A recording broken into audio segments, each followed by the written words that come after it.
Daily Present with Johnny Ball. Great to have you on the show. Happy you could join me today. And so today I am going to be talking about what makes great content on live streams. Let's bring that back up. What makes great content on live streams? So if you're thinking about doing live streaming, or if you are live streaming and it's not going so great for you, this could be a good one for you to tune into. And we'll get to that in just a moment after the titles. See you in just a sec. Welcome to the Daily Present with Johnny Ball. Monday to Friday, talking about public speaking and presentation skills and the tools of influence and persuasion. Dance along now. Wow! Come on, groove it over. That's it, baby. I know. Well, welcome back. Welcome to the show. And if you are tuning in for the first time, if you're not already following me on various social media channels and the likes, then I do encourage you to check me out, particularly on YouTube. And the best way for you to do that, if I can get my stuff to work, the best way for you to do that is to tune into my YouTube channel. So here's where you can find it. Look for Present Influence. None of my buttons are working. This is great. Okay, here we go. Look for Present Influence and give us a like on the video.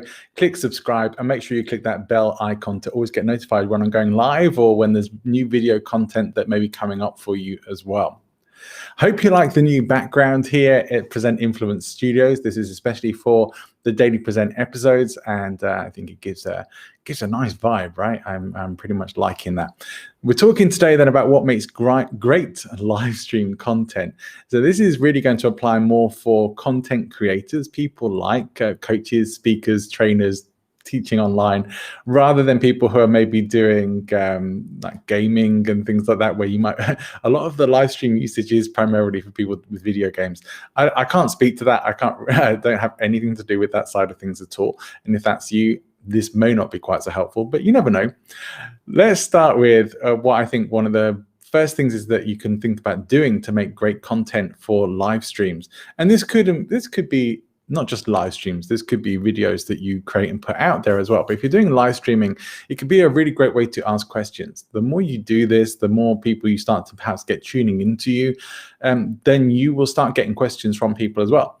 You might even be able to be answering questions whilst you're on the live stream, which I think is a really powerful way of getting some connection and value for your audience, your potential audience as well, and being able to showcase yourself as having expertise and somebody who is relatable, who's connectable, and is putting stuff out there precisely to connect with their audience and help people and get that relationship growing and blossoming. So think about ways you can answer questions. You can do some research for yourself on the kinds of questions that your target audience may have and may be looking to have answered by you. And so you can presuppose a lot of that. And as you keep going with this, and I think it is really important to have that strategy of live streaming doesn't just happen overnight. It does in terms of building up your audience and getting those responses, unless you are perhaps already well known, in which case people may well come along and track you down, especially if you advertise your live streams. So be answering questions for people and helping them out. Now, before we go on to the next one, I think what is critical to mention here as well, I've seen a lot of people posting stuff on LinkedIn and other places talking about, like, if you do 30 days of live streaming, your business is going to explode and all this. And I will say categorically here and now, that is a load of crap.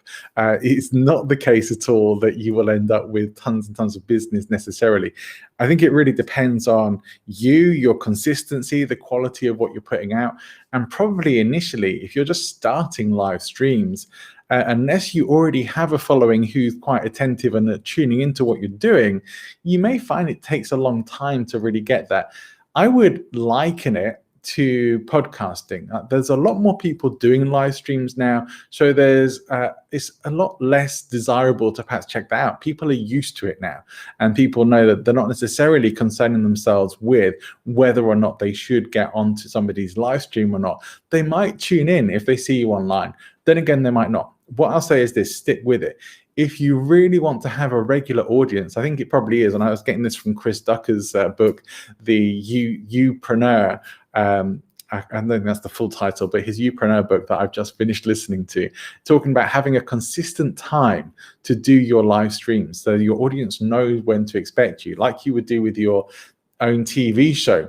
So block that time out in your schedule. And that's something I haven't done. I will do that with my interviews. When I have guests on the show, I'll plan the live stream with them and we'll promote it in advance. But I don't do that with my daily show. And so I'm thinking something maybe I should do, because I think that could be a missing piece of the puzzle. Have that time every day when people know when to expect you, they can access you. I was lucky enough to be in a meeting yesterday with the organizers of Podfest, and hopefully I'm going to be involved in their next event as a speaker. We'll see. I'm waiting to find out. And one of the things that Chris Christos was talking about, he's one of the main organizers, the founder of Podfest, was this, that early morning breakfast time is an optimal time to be getting your audience. People are getting ready for things and they might just be on social media, and it's a great time to be live streaming because people might even prefer that rather than their breakfast TV or whatever else they might do, to be able to have that interaction and have something fun, educational, informational in the morning instead of putting the news on or whatever else it is people do whilst they're having their breakfast and getting ready for work. So that could be a great time. It's what I'm going to aim for as well. It might mean getting up a little bit earlier than I currently do. But look, I mean, you have to think big picture here. What's the end result that you're looking to get to? And you also have to meet your audience where they are. You can't just hope that they come to you as and whenever. And so I know I haven't had so far the best strategy with my live streams themselves. And so you will start to find that I will start putting the show out at a regular time. It's probably going to be a bit earlier in the day, and I'm going to aim for getting more consistent with that as well. So these things are really important when you're doing live streaming, if you're looking for growth, if you're looking to build audience and get that in. But I think answering questions isn't just one thing. You have to answer the right kinds of questions, right? You have to make sure that you know what people want the answers to. So there's no point just throwing stuff out there because you know it when your target audience isn't interested in it. It's not going to help. It's not going to establish you as an expert. It's going to damage your credibility rather than improve it. Another type of great content that you can look to have is interviewing guests. And one of the good things about something like Restream or StreamYard, and I know there are other services out there as well for live streaming, is that you can book the live stream in advance. You can only plot these really a week out. You can book them with your guests in advance, but you can only put them in the system for streaming a week out, because that's how you have to set up your live streams. And you have to make sure that you and your guests show up within time. I would always get your guests to be on at least 10 or 15 minutes early so that you can check everything, have a chat with them, and make sure that they are there in time to start the live stream on time. Because if you don't start your live stream on time, if there's a tech issue or something like that, your live stream will actually get cut after several minutes. I think it's about 5 to 7 minutes or so. Your stream will just get scrapped. And so all the people who may be expecting you to go live are going to be disappointed. You may have to reschedule it. Look, this is just a preparation thing. If you're going to do live streaming, especially with guests, get them on there early.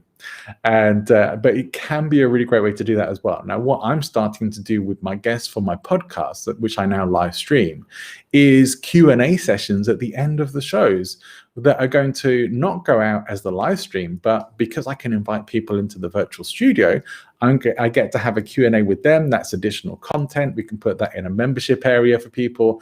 Think about these sorts of things in terms of when you interview somebody, what could you do as a bonus? Keep your show to a good time for live streaming or for podcasting, depending on what you're doing it for. And that's probably going to be 30 to 45 minutes. I know a lot of people say 20 minutes, but I think unless you really want a short form show, I think 30 to 45 minutes is great. And if you really want to go deep, there is an audience for that too, so long as it's interesting and watchable for people. So if you're going to interview guests, it can be a great way to create live content for you. You can definitely set up some quick sort of on the cuff live streams that could be great as well. Great to just get to know people and to introduce your audience to the people you might be bringing on for deeper conversations as well. So that could be a great plug for doing a longer live stream with them. I would say as well, if you're looking to create content for live streaming or for videos in general, teach something. Teach something, set yourself up as an expertise and saying answering questions, but actually teach something. Pick your topics. Like this week, I am doing just live streaming as my topic. And last week I was doing podcast guesting as a strategy, and spent the whole week on being a podcast guest and how useful and interesting that is. You can repurpose the hell out of that content. You can create articles, you can put it up on YouTube and wherever. You can create a series, create an online course. I would say do these things, teach stuff and repurpose the heck out of it. You will get a lot more value, a lot more bang for your buck that way. But again, teach stuff that is valuable to your audience. And don't worry if it's not perfect or if you're not the best at doing this stuff yet. You are going to get better at live streaming the more you do it. So there are other ways. There are definitely other ways. I just want to keep this simple in terms of strategy for getting yourself some ideas for creating content for live streams. So the first one was to answer questions. The second is to interview guests. The third one is to teach something. There are more besides, check them out too, but I'm just covering 3 today. If you are looking to do live streaming and you want to give it a try, then I would highly recommend Restream. Restream is the service I use. It allows you to stream live to 30 plus social media platforms at once, and including LinkedIn now, although that is still with beta with them, it still works on LinkedIn. Actually works a bit better than some of the other services I've used with them as well. And if you're looking to do that, then the information in the description, there is a link to try out Restream, and you can get a $10 credit when you complete your first stream. So check the link out, give it a try, and get that $10 credit. You could start live streaming, and it could be the thing that really explodes your audience, gets you connected, and helps to establish you with people. If you want help with your live streaming, if you want help with presenting or speaking or creating content, drop me a line. We'll talk about how I can help you, and I'll help you at least get started, and let's get you off the ground. But just get in touch with me and let me know. I'll be back tomorrow with more about live streaming.